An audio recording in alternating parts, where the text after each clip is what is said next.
जिसने भी चैनल को सब्सक्राइब नहीं किया है सब्सक्राइब कर ले, साथ में बेल आइकन को प्रेस कर ले जिससे आगे आने वाले वीडियो के नोटिफिकेशन आपको मिल सके। नमस्कार, जेके स्टडी पॉइंट में आप सभी का स्वागत है। आज हम प्रश्नमाला 2.2 के क्वेश्चन नंबर 3 अभाज्य गुणनखंड विधि द्वारा निम्नलिखित पूर्णांकों का महत्तम समाप्रत्यय एवं लघुत्तम समाप्रत्यय ज्ञात कीजिए। हमें अभाज्य गुणनखंड विधि द्वारा इन संख्याओं का महत्तम समाप्रत्यय एचसीएफ और लघुत्तम समाप्रत्यय एलसीएम ज्ञात करना है। तो सबसे पहले फर्स्ट है हमारा 12, 15 और 21। इनका हमें क्या करना है, महत्तम समाप्रत्यय और लघुत्तम समाप्रत्यय ज्ञात करना है। तो सबसे पहले हम निकालते हैं इनके अभाज्य गुणनखंड। तीनों संख्याओं के अभाज्य गुणनखंड निकालेंगे। तो सबसे पहले मैं निकालूंगा 12 का अभाज्य गुणनखंड। 12 के अभाज्य गुणनखंड। 12 का अभाज्य गुणनखंड क्या होगा, 12 में देंगे 2 का भाग, 6 दूनी 12, 6 में 2 का देंगे 3 बार, 3 का 1 बार। तो हमारे पास में क्या आया, 2 गुणा 2 गुणा 3, या फिर हम इसको नोट कर सकते हैं 2 की पावर 2 गुणा 3। इसी प्रकार हम निकालेंगे यहाँ पे 15 के अभाज्य गुणनखंड। 15 के अभाज्य गुणनखंड कैसे निकलेंगे, 15 में देंगे हम 2 का नहीं जाएगा 3 का, 5 3 15, 5 का देंगे 1 बार। तो हमारे पास क्या निकल के आया, 3 गुणा 5। इसी प्रकार से हम निकालेंगे किसका, 21 के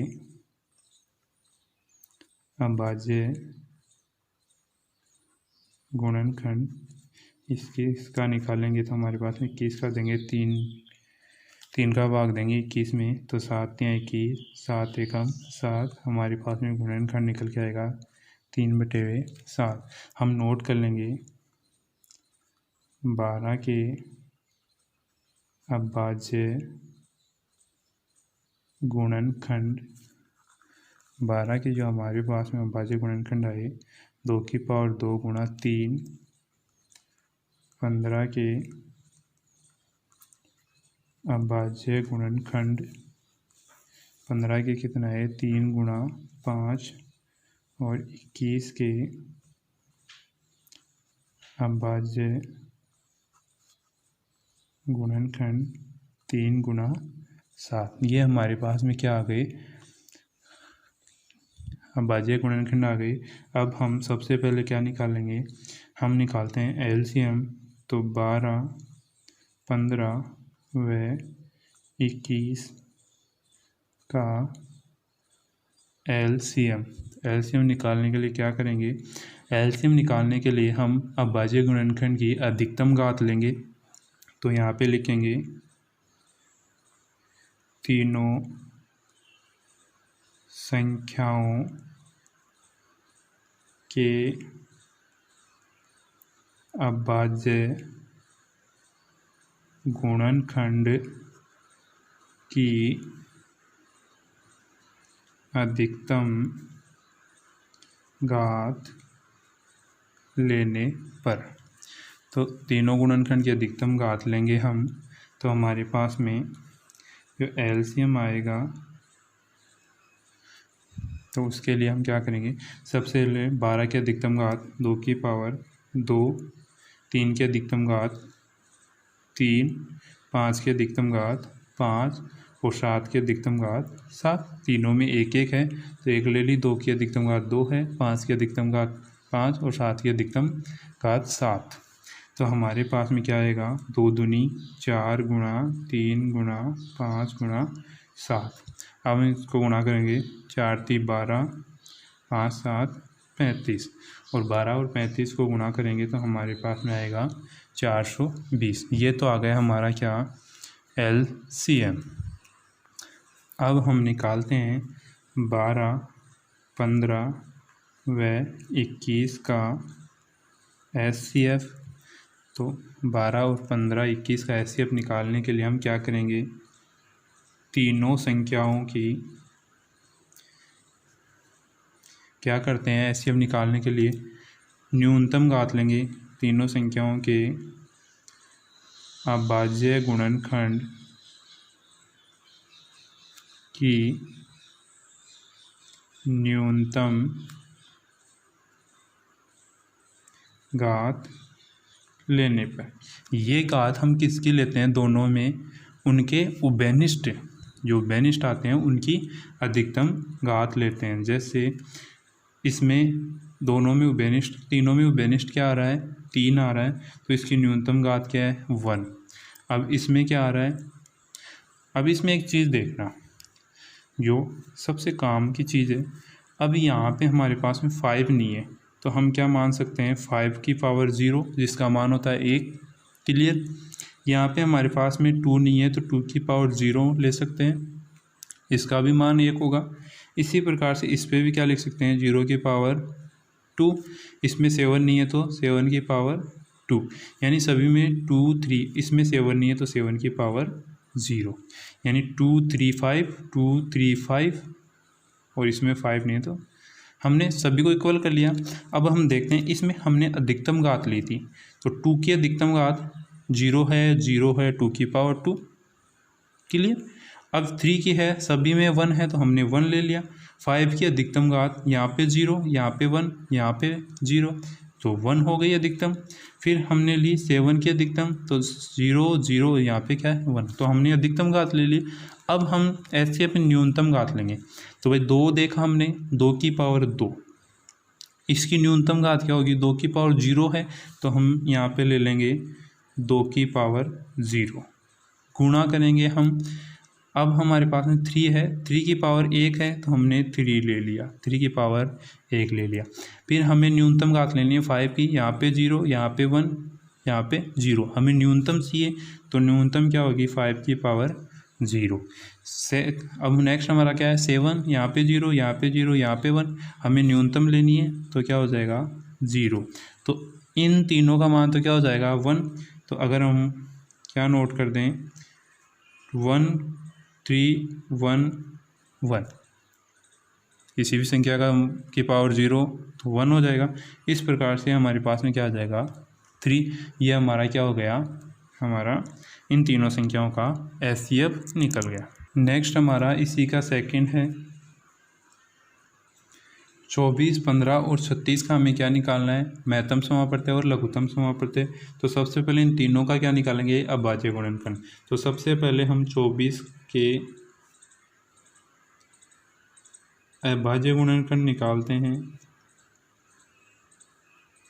24 के अभाज्य गुणनखंड क्या होंगे, डायरेक्टली अगर करें तो यहाँ पे साइड में कर लेता हूँ, या यहाँ पे कर लो, एक बार साइड में कर लेते हैं। हमारे पास में है 24, तो 24 का होगा 2 का दिया 12, 2 का दिया 6, 6 दूनी 12, 3 3 1, यानी हमारे पास में कितना आया, 2 गुणा 2 गुणा 2 गुणा 3। तो हम इसको क्या लिख सकते हैं, 2 की पावर 3 गुणा 3। क्लियर। इसी प्रकार हमें निकालना है 15 के अभाज्य गुणनखंड। 15 के अभाज्य गुणन क्या होंगे, यहाँ पे निकाल लेते हैं हम 15 के। 15 में 3 का भाग दिया 5 बार, 5 का दिया 1 बार, यानी हमारे पास में क्या है 3 गुणा 5। नेक्स्ट हम निकालें किसका, 36 के। तो 36 के अभाज्य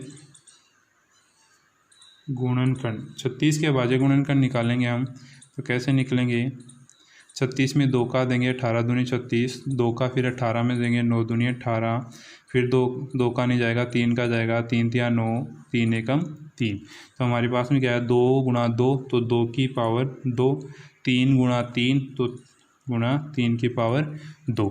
ये हमारे तीनों के क्या आ गए, अभाज्य गुणनखंड। अब हम निकालते हैं 24, 15 और 36 का लघुत्तम समापवर्तक या LCM।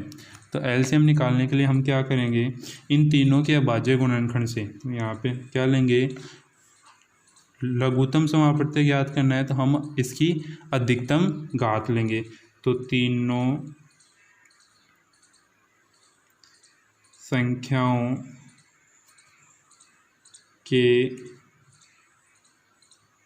अभाज्य गुणनखंड से अधिकतम घात लेने पर। तो अब हम देखते हैं, यहाँ पे हमारे पास में 2 है, इसमें 2 नहीं है, तो हम क्या मान सकते हैं 2 की पावर 0। क्लियर। और 2 की पावर 2 इसमें भी है। इन तीनों का उभयनिष्ठ गुणनखंड के से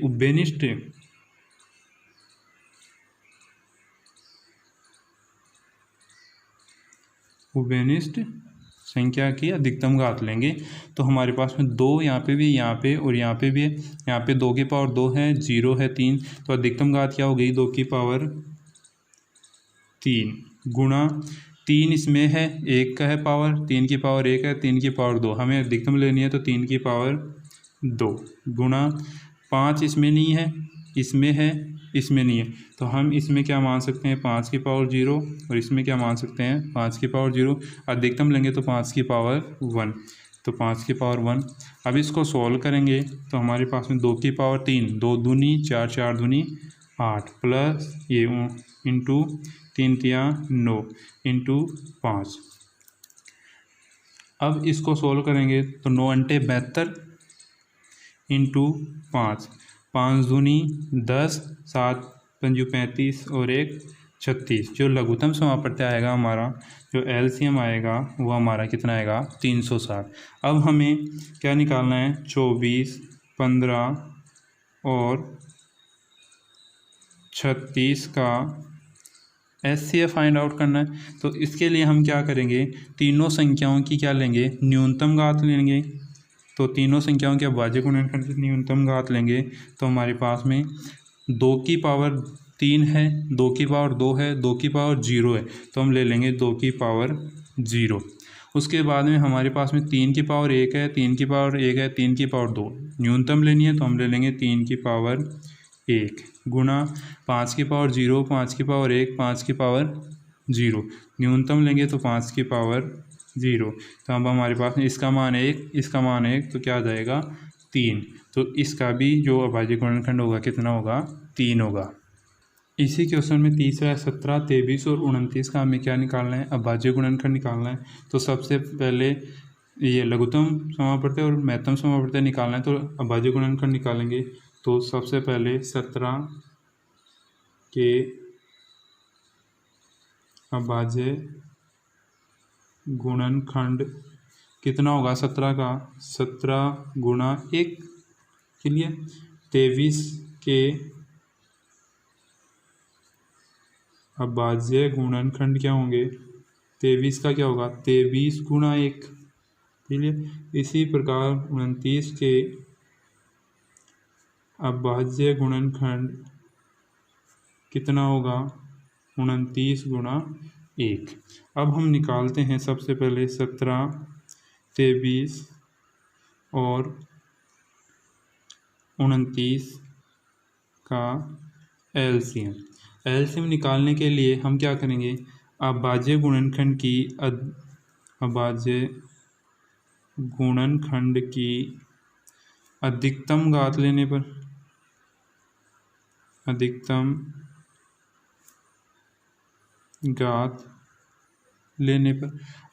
घात लेंगे तो हमारे पास में क्या आएगा 17 है, तो हमारे पास में आ जाएगा 17 गुणा 23 गुणा 29, सभी के अधिकतम घात ले लिया।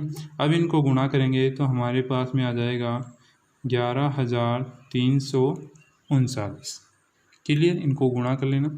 अब हमारे पास हमें निकालना है 17, 23 और 29 का एचसीएफ निकालने के लिए क्या करेंगे अभाज्य गुणनखंड की न्यूनतम घात लेने पर।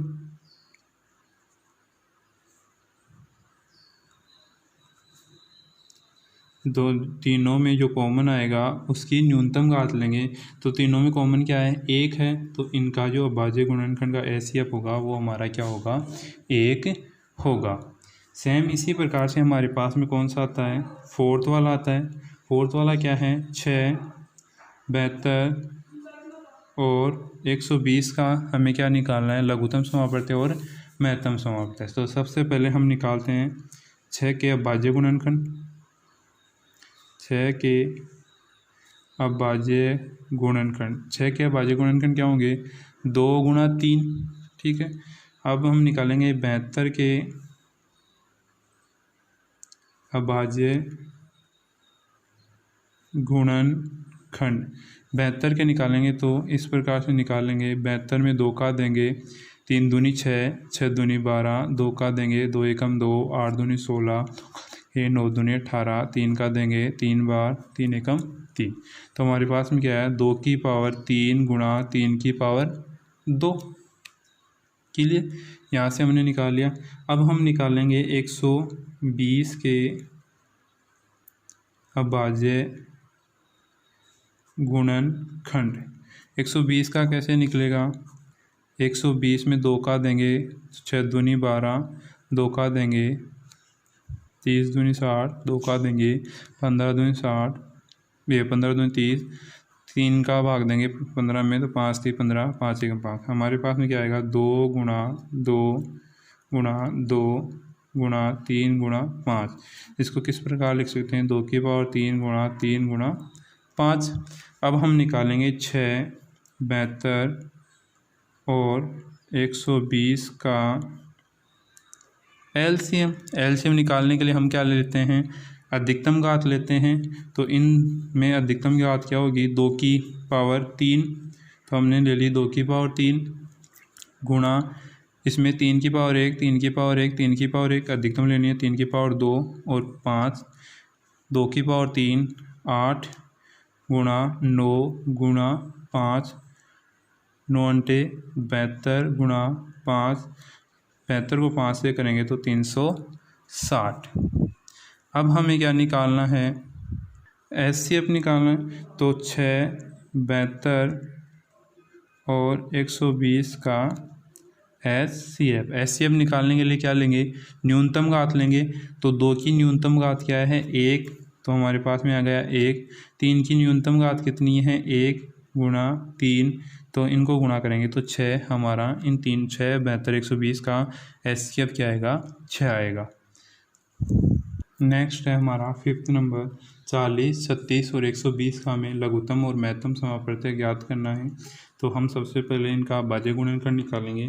तो सबसे पहले 40 के अभाज्य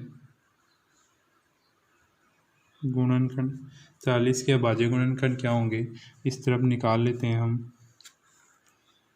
40 में सबसे पहले 2 का भाग देंगे 20, 2 का देंगे तो 10, 2 का देंगे 5 और 5, तो हमारे पास में क्या है, 2 गुणा 2 गुणा 2 गुणा 5, ये आ गया।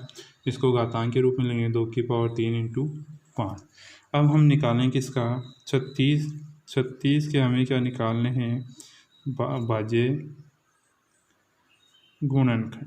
36 के अभाज्य गुणनखंड कैसे निकलेंगे, ये हमारा 36 सबसे पहले 2 का देंगे तो 18 दूनी 36, 9 दूनी 18, 3 3 9 और 3 एकम 3, तो इसका क्या आया, 2 गुणा 2 3 गुणा 3। इसको घात में लिखेंगे, 2 की पावर 2 गुणा 3 की पावर 2। उसके बाद में हम निकालेंगे 126 का। हम 126 के अभाज्य गुणनखंड निकालते हैं। तो अभाज्य गुणनखंड निकालेंगे 126 का, सबसे पहले 2 का देंगे तो कितना आएगा, 6 दूनी 12, 3 दूनी 6, 3 का देंगे तो कितना आएगा, 2 1 21 63, 7 3 21 और 7 एकम 7, तो 2 गुणा 3 गुणा 3 गुणा 7, तो इसको घातांक में लेंगे, 2 गुणा 3 की पावर 2 गुणा 7। अब हमें निकालना है 40, 36 और 120 का एलसीएम निकालने के लिए हम क्या करेंगे, सबसे पहले हमें इन अभाज्य गुणनखंड की अधिकतम घात लेंगे। तो अधिकतम घात 2 की क्या है, 2 की पावर 3, 3 की क्या है, 3 की पावर 2 और 5 की क्या है 5 और 7 की कितनी है 7। तो इन 2 की पावर 3 8 गुणा 9 गुणा 5 गुणा 7, 9 अंटे कितना होता है 72 गुणा 5 गुणा 7। 72 को 5 से करेंगे तो हमारे पास में कितना आएगा 360 गुणा 7, और इसको गुणा करेंगे तो हमारे पास में आ जाएगा 25 20। अब हम निकालेंगे क्या इसका HCF, तो 40 36 और 126 का HCF निकालने के लिए क्या लेंगे, न्यूनतम घात लेने पर न्यूनतम घात लेंगे तो 2 की न्यूनतम घात क्या है 2, उसके अलावा 3 इसमें नहीं है, इसमें है तो न्यूनतम घात 1 हो गई। उसके बाद में 5 इसमें नहीं है, इसमें नहीं है छोड़ दो, 7 इसमें नहीं, तो हमारे पास में क्या आएगा 2 क्या आ जाएगा इसका HCF आ जाएगा। इस क्वेश्चन का लास्ट है 8 और 9 और 25 का हमें क्या निकालना है, लघुत्तम समापवर्ती और महत्तम समापवर्ती। तो सबसे पहले हम इनका अभाज्य गुणनखंड निकालते हैं। 8 के अभाज्य गुणनखंड, तो 8 के अभाज्य गुणनखंड क्या होंगे 2 गुणा 2 गुणा 2, 2 दूनी 4 4 दूनी 8। उसके बाद में हम 9 के निकालेंगे, तो 9 के अभाज्य गुणनखंड क्या होंगे, 9 के अभाज्य गुणनखंड होंगे 3 तिया 9, 3 गुणा 3। उसके बाद में 25 के अभाज्य गुणनखंड, 25 के अभाज्य गुणनखंड होंगे 5 गुणा 5। अब हम क्या निकालेंगे 8 9 और 25 का हमें क्या निकालना है का LCM ज्ञात करना। तो सबसे पहले LCM ज्ञात करने के लिए हम क्या करेंगे, अभाज्य गुणनखंड की अधिकतम ज्ञात लेंगे कि अधिकतम घात लेने पर, तो अधिकतम घात क्या होगी, इनको घातांक के रूप में लिखें तो 2 की पावर 3, 2 की पावर 2 और 5 की पावर 2। अधिकतम घात लेंगे तो 2 की पावर यहाँ पे 2 3 है, यहाँ पे कितनी होगी 0, यहाँ पे कितनी होगी 0, यहाँ पे 3 की पावर 0, यहाँ 5 की पावर 0, यहाँ 3 की पावर 0 और 5 की पावर 0। तो हमारे पास में अधिकतम घात 2 की 3 हो जाएगी, इंटू 3 की अधिकतम घात 2 और 5 की अधिकतम घात 2। इसको सोल्व करेंगे तो 2 की पावर 3 8, 3 की पावर 2 9, 5 की पावर 25, 9 अंटे 72 गुणा 25, तो इनको करेंगे तो क्या आ जाएगा हमारे पास में 1800। ये हमारा क्या आ गया LCM। उसके बाद में हमारे पास में आता है 9 8 और 25 का HCF। तो HCF निकालने के लिए क्या करेंगे, उभयनिष्ठ अभाज्य गुणनखंड की न्यूनतम घात लेने पर, न्यूनतम घात लेंगे तो उभयनिष्ठ कौन सा आ रहा है, इनमें कोई भी उभयनिष्ठ नहीं है, तो हम क्या मानेंगे इनके साथ में मल्टीप्लाई 1 कर देंगे, तो क्या होगा इन सभी में उभयनिष्ठ क्या आएगा 1। यही होगा क्या अभाज्य गुणनखंड। तो हम कह सकते हैं 8 9 और 25 का LCM होगा 1800 तथा HCF क्या होगा 1। इस प्रकार से LCM और HCF निकालते हैं अभाज्य गुणनखंड विधि द्वारा। धन्यवाद।